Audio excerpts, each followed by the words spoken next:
नमस्कार साथीहरू, तपाईहरु हेर्दै हुनुहुन्छ हाम्रो च्यानल टेक्नो टिप्स। मोबाइलको ब्याट्रीको आयु कसरी बढाउन सकिन्छ अनि सकेसम्म धेरै समय टिकोस् भन्ने चाहनुहुन्छ भने तपाईहरुको लागि यो भिडियो बेस्ट हुनेछ। अनि यदि हामी प्राय प्रत्येकले नै एन्ड्रोइड मोबाइल नै चलाउने गर्छौं, नयाँ होस् या सेकेन्ड ह्यान्ड, त्यसमा प्राय धेरै नै एप्लिकेसनहरु हुन्छ, त्यसमा इन्स्टल भएको हुन्छ। अति नै धेरै महँगो मोबाइल भए पनि छिटो ब्याट्रीहरु सकिने समस्या म्याक्सिममको मोबाइलमा हुन्छ। मैले आफै पनि अनुभव गरेको छु। त्यसैले यो भिडियोको अन्तसम्म हेर्नु होला साथीहरु। अनि तपाईहरु पनि आफ्नो मोबाइलको ब्याट्रीको आयु बढाउन चाहनुहुन्छ अनि ब्याट्री छिटो सकिनुको कारण के होला भनेर बुझ्न चाहनुहुन्छ अनि त्यसको समाधानहरु चाहनुहुन्छ भने यो भिडियोको अन्तसम्म नछुटाई हेर्नु होला। अनि हाम्रो मेहनतको लागि त्यसको साथै यदि तपाईहरु नयाँ जानकारीहरु पाउन चाहनुहुन्छ भने कृपया हाम्रो च्यानललाई सब्स्क्राइब गर्न नबिर्सनुहोला। अब सबैभन्दा पहिलो नम्बरमा हाम्रो मोबाइलको ब्याट्री छिटो सकिनुको कारण बारे तपाईहरुलाई म बताउन चाहन्छु। सबैभन्दा पहिलो नम्बरमा रहेको छ मोबाइलको ब्राइटनेस लेभल। प्राय हामी के गर्छौं भने मोबाइलको ब्राइटनेस लेभल 100% मा हामी छोड्दिन्छौं, जसले गर्दा मोबाइलको ब्याट्री मात्र छिटो सकिदैन, त्यसले हाम्रो आँखामा पनि धेरै असर गर्ने गर्छ। त्यसैले मोबाइलको डिस्प्लेको लाइटमा हामी यो ब्याट्रीलाई लगभग हामी 40 to 60% मा राखेर हामी मोबाइलको ब्याट्रीको धेरै खपत हुनबाट हामी बचाउन सक्छौं। अनि अर्को कुरा भनेको लाइभ वालपेपरहरु हामी राख्ने गर्छौं, एनिमेसन वालपेपरहरु, त्यस्तो राखेर पनि हामी आफ्नो ब्याट्रीको धेरै नै युज भइरहेको हामीलाई पत्तै हुँदैन। त्यसैले त्यो वालपेपरहरु पनि युज नगर्नु राम्रो हुन्छ।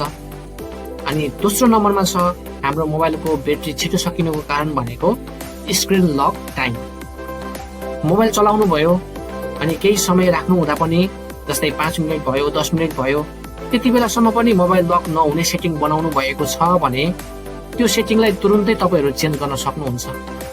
हामीले प्रयोगै नगरेको समयमा त्यो अनै भइरहेको छ भने त्यसको ब्राइटनेसले गर्दाखेरि अनि त्यहाँ विभिन्न कुराहरु चलिरहेको हुन्छ, त्यसले गर्दाखेरि पनि तपाईको ब्याट्रीको खपत भइरहेको हुन्छ। त्यसैले तपाई सेटिङमा गएर त्यो लक टाइम, स्क्रिन लक टाइमलाई 15 देखि 20 सेकेन्ड राख्नु भएको राम्रो हुन्छ साथीहरु। त्यसैगरी तेस्रो नम्बरमा हाम्रो मोबाइलको ब्याट्री छिटो सकिनुको कारण भनेको अर्को कनेक्सन।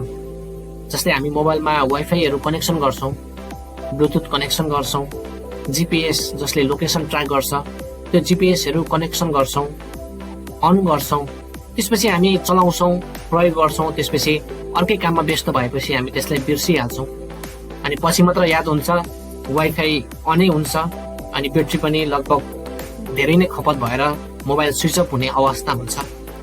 त्यसैले तपाईहरुलाई के भन्न चाहन्छु भने यदि तपाईहरुले मोबाइल प्रयोग गर्नुभयो, त्यसपछि वाइफाई अन गर्नुभयो, जब तपाईहरुलाई आवश्यक पर्छ त्यति बेला वाइफाई अन गरेर तपाईहरुले जब युज गर्नुहुन्न, जब पकेटमा राख्नुहुन्छ अथवा कुनै ठाउँमा राख्नुहुन्छ, त्यति बेला तपाईहरुले मोबाइल लक गर्न अथवा मोबाइलको वाइफाई अन छ भने त्यसलाई अफ गर्न, ब्लुटुथ अन छ भने त्यसलाई अफ गर्न कहिले पनि नबिर्सनु होला। अब जानौं चौथो तरिका। तपाईको मोबाइलको ब्याट्री छिटो सकिनुको चौथो तरिका भनेको तपाईको मोबाइलमा भएको एप्लिकेसनहरु। मैले अगाडि पनि बताइसकेको छु, तपाईको धेरै महँगो मोबाइल भए पनि, त्यसमा नयाँ मोबाइल भए पनि, पुरानो मोबाइल भए पनि, त्यसमा थुप्रै अनावश्यक एप्लिकेसनहरु त्यहाँ भएको हुन्छ। त्यसैले त्यो एप्लिकेसनहरुले पनि अनावश्यक एप्लिकेसनहरु भएर समस्या होइन, तर त्यहाँ भएर पनि तपाईले त्यहाँ सेटिङ मिलाउनु भएको छैन भने त्यसले गर्दा समस्या हुन्छ। जस्तै त्यो सेटिङ कुन चाहिँ सेटिङ मिलाउन राम्रो हो भन्दा तपाईहरु सेटिङमा गएर सिस्टम अपडेट अथवा त्यस्तै अपडेट त्यहाँ लेखेको होला, त्यहाँ सेटिङमा गएर तपाईले त्यहाँ अटो अपडेट एप्स भन्ने तपाईले अफ गर्नुपर्ने हुन्छ। त्यो चाहिँ वाइफाई कनेक्ट भएको बेला अटो डाउनलोड अन्डर वाइफाई अथवा auto update under wifi, wifi on भएको बेला अटोमेटिकली तपाईको विभिन्न एप्लिकेसनहरु अपडेट भइरहेको हुन्छ। त्यसैले तपाईले यो सेटिङमा गएर त्यो अटो अपडेट एप्समा तपाईले अफ गर्नुभयो भने तपाईहरुको ब्याट्री धेरै मात्रामा तपाईको खपत हुनबाट बच्नेछ। जस्तै कुनै एप्लिकेसनहरु धेरै हेभी हुन्छन्, तपाईले याद गर्नुभएको होला, जस्तै फेसबुक भयो, व्हाट्सएप भयो, युट्युबहरु भयो। हुन त अपडेट भएको राम्रो हो साथीहरु, तर तपाईको ब्याट्रीको खपत भने त्यसले धेरै मात्रामा लिन्छ। त्यसैले तपाईँहरूले त्यो आवश्यक परेमा अपडेट गर्नु राम्रो हो। तर जति बेला पनि तपाईँको अपडेट हुन्छ भने तपाईँहरूले त्यसलाई अफ गर्नुभएको छैन भने अनावश्यक रूपमा ती एप्लिकेसनहरूले तपाईँको ब्याट्रीको खपत भइरहेको हुन्छ। चाहे तपाईँहरूले स्क्रिन लक गर्नुभएको होस् तर वाइफाई अन गर्नुभएको छ भने त्यति बेला तपाईँहरूको अटोमेटिकली अपडेट भइरहेको हुन्छ। त्यसले तपाईँको ब्याट्रीको खपत धेरै हुन्छ। अनि अर्को 5औं नम्बरमा धेरै महत्त्वपूर्ण यो टिप्स रहेको छ साथीहरू। तपाईँहरूको ब्याट्री सकिनेको कारण भनेको अर्को 5औं नम्बरको चार्जिङ। जब तपाईँहरू आफ्नो मोबाइल चार्ज गर्नुहुन्छ तब तपाईँहरूले अनावश्यक अरू चार्जरहरूले तपाईँहरूले अरूको चार्जर अथवा चाइनिज चार्जरहरू बिग्रिएको चार्जरहरूले तपाईँहरूले चार्ज गर्नुभयो भने त्यसले त्यो तपाईँहरूको त्यो चार्जरको आउटपुट र मोबाइलको तपाईँको ओरिजिनल मोबाइलको चार्जरको आउटपुट भने फरक हुन्छ साथीहरू। त्यसैले तपाईँहरूले जेन्युइन अनि ओरिजिनल चार्जरले नै चार्ज गर्नु राम्रो हुन्छ।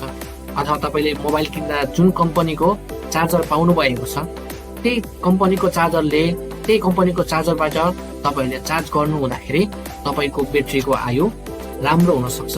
तपाईँको ब्याट्री तपाईँको धेरै बेरसम्म टिक्ने सम्भावना हुन्छ। अब यहाँसम्म आउँदाखेरि तपाईँहरूले आफ्नो ब्याट्री कुन कुरामा तपाईँले केयरलेस गर्नुभएको छ अनि ब्याट्रीको खपत भइरहेको छ तपाईँहरूले त्यो कुरा याद गर्नु होला साथीहरू। अनि यो कुराहरू तपाईँहरूले फलो गर्नुभयो भने मोबाइलको ब्याट्री फेरिरहनुको झन्झट त्यो कारणबाट तपाईँहरू मुक्त हुनुहुनेछ। त्यसैले तपाईँहरूलाई यो टिप्सहरू कस्तो लाग्यो अनि अन्तसम्म हेर्नुभएको लागि तपाईँहरूलाई धेरै धन्यवाद दिन चाहन्छु। अनि यस्तै नयाँ जानकारीहरू पाउनको लागि हाम्रो च्यानललाई सब्स्क्राइब गर्न नबिर्सनुहोला।